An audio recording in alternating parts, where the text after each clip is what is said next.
the spring of 1978, Tim Cullen was living an ordinary life in the small town of Yuma, Colorado. He had no idea that a series of bizarre events was about to begin. Events that would span more than 2 decades and eventually thrust him into the national and international spotlight. These events would force him to confront questions about what might be visiting our planet and what those visitors might want from the people they pursue. It started with a dream. On the night of April 2nd, 1978, Tim experienced something deeply unsettling while he slept. In this dream, he was involved in a terrible traffic accident. The imagery was vivid, the sensations intense. But when Tim woke up the following morning, he did what most people do with bad dreams. He pushed it aside and went about his day, not giving it much more thought. 1 week later, on April 9th, Tim was driving along the highway with his friend Ken Ruberg.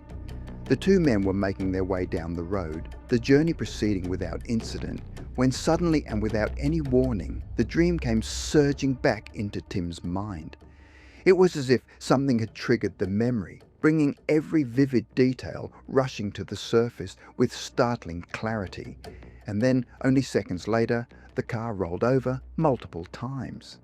The accident left Tim with a broken neck. Ken, fortunately, emerged from the wreck largely unhurt. He managed to pull his injured friend from the vehicle and flagged down a passing motorist who took both men to the hospital. What struck Tim most in the aftermath was a chilling realization. The accident had played out exactly as his dream had shown him 1 week earlier, down to the smallest details. While Tim was recovering in the hospital, still dealing with his injuries, he had another intense and strange dream. This time, it wasn't about a car crash. This time, he dreamed of encountering a UFO. Tim was eventually released from the hospital, though he had to return regularly for medical checkups as his neck healed. It was on May 30th, 1978, that things would take an even stranger turn. Tim was returning home from one of these checkups with his wife, Janet, who was 5 months pregnant at the time. It was around 11 o'clock at night, and the couple were driving along Highway 59. As they traveled down that dark stretch of road, Tim noticed something unusual. A strange, slightly glowing object passed directly in front of their vehicle, crossing their path a short distance away.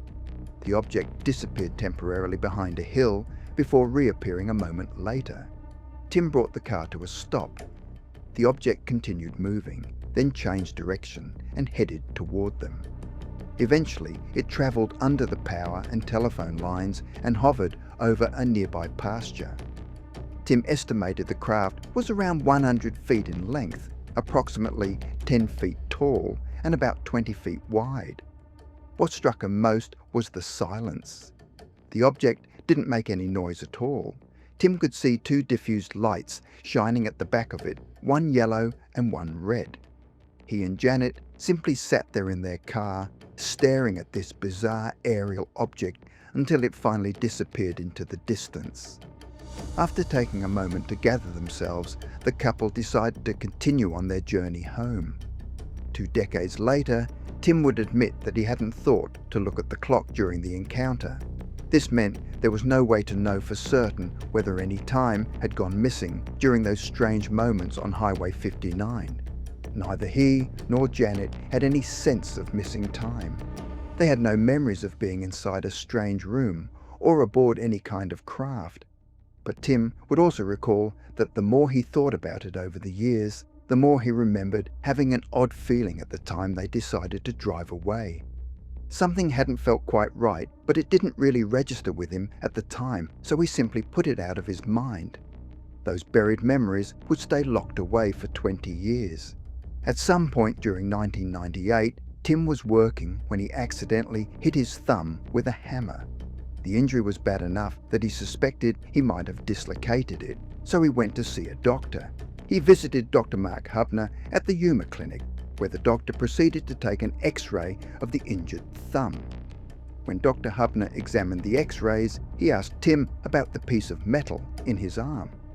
At that very moment, something remarkable happened.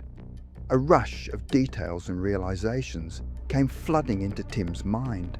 First, he suddenly knew with certainty that the object he and Janet had seen that night in 1978 was a solid vehicle, potentially from another world.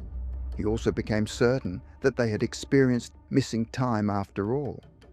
This explained why the conversation about deciding to continue their journey after the sighting had felt so disjointed at the time.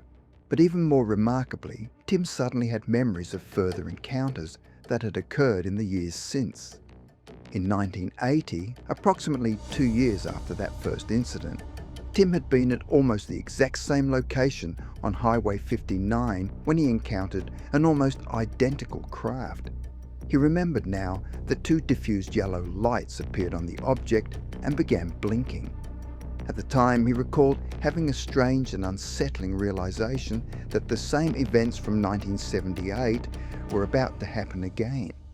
The craft began approaching him, but instead of stopping directly above him, as it had done before, it simply moved away and eventually disappeared behind a nearby hill. Shaken by the experience, Tim scrambled back inside his car and drove home to Yuma as fast as he could. There was yet another encounter that came back to him, this one from 1994. Tim, Janet, and their 3 daughters were traveling approximately 40 miles to the south of Yuma when they noticed a strange object in the distance. There was an unusual strobe light coming from it. Tim recalled that the object hovered off the road in front of them.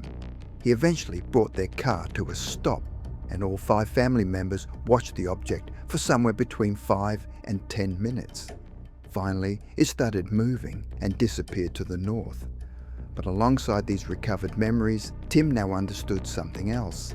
He knew what that strange piece of metal in his left forearm actually was. It was what people in certain circles refer to as an alien implant. Tim didn't mention any of this to Dr. Hubner. Instead, he went home and began researching the subject as thoroughly as he could on the internet. His search eventually led him to a man named Roger K. Lear, a podiatric surgeon who had become known for his work investigating and removing alleged alien implants from people who claimed to have had contact experiences. Tim made contact with Lear, and the 2 men communicated over the course of the next 12 months, discussing Tim's experiences and the possibility of removing the object. Finally, Tim made the decision to travel to Thousand Oaks in California, where Lear removed the alleged alien artifact on February 5th, 2000. What came out of Tim's arm was a strange and unusual object, encased in a reddish-brown membrane. It was shaped like a melon seed and measured approximately 7 millimeters long and 4 millimeters wide. Perhaps most disturbing of all, Lear discovered that there were several long preceptors around the object. These preceptors, upon examination, were found to have been connected to nerve endings in Tim's arm. When Lear found that the object had a metal core, he held a magnet near it. Almost immediately, the object jumped from the table to the magnet, bridging a gap of around half an inch. No one was able to determine exactly what the object was. But given Tim's history of encounters with unidentified flying objects, those who examined it considered it likely that it could be of extraterrestrial origin. Following the discovery and the media coverage that came with it, Tim began receiving a great deal of attention. Both journalists and UFO organizations wanted to explore his claims and hear his story. Tim appeared to be comfortable with this attention. He was always willing to speak about his encounters, and unlike many other people who claimed to have been abducted, he was more than happy for his real name to be used in newspaper articles and news stories.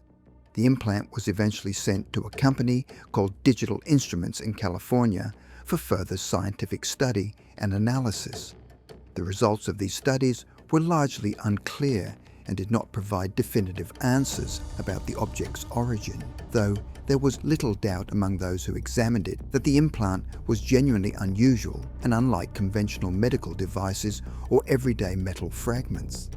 One thing that was determined during the analysis was that the membrane surrounding the device, when it was removed, had also been discovered on other alleged alien implants that Lear had removed from other people over the years.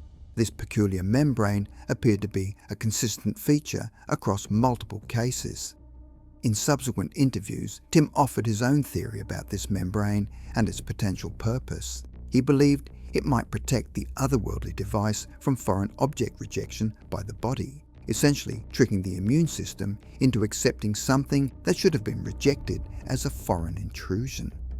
Tim went further, suggesting that understanding this membrane could represent a huge medical breakthrough for doctors who want to use biological, metal, or other material implants in their patients. If the membrane's properties could be understood and replicated, it could potentially save many lives in the future. There remain many questions surrounding the Tim Cullen case. If Tim truly was abducted repeatedly, how far back might these abductions actually stretch? He recalled 3 separate incidents beginning in 1978, but could there be many more encounters that remain buried somewhere in his memory? And what should we make of the strange metallic implant recovered from his left arm? Was this device really placed there by beings from another world? If so, when did they put it there, and for what purpose? Was the implant some kind of tracking device, allowing these potential visitors to locate Tim whenever they needed to? Was it feeding some kind of data back to whoever implanted it? Could it even have been capable of influencing Tim's thoughts and feelings, perhaps functioning as some kind of dormant mind control technology? Tim himself has been open about his motivations for speaking publicly. He has said that someone has to put a face to these stories about aliens and abductions. His hope is that by coming forward, more people who have experienced similar events might feel encouraged to share their own accounts. He has stated that the more people who can be found with implants, the more evidence there will be to study. Eventually, this could help remove the stigma that surrounds these kinds of experiences. Above all else, Tim Cullen has been clear about one thing. As far as he is concerned, the truth needs to come out.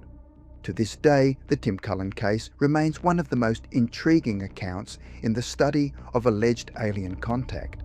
The combination of premonitory dreams, multiple sightings spanning nearly 2 decades, and the physical evidence of an unexplained implant sets it apart from many other reports. Whether one believes Tim's account or remains skeptical, the questions his story raises about what might be visiting our planet and what they might be doing to the people they choose to pursue are questions that continue to demand answers.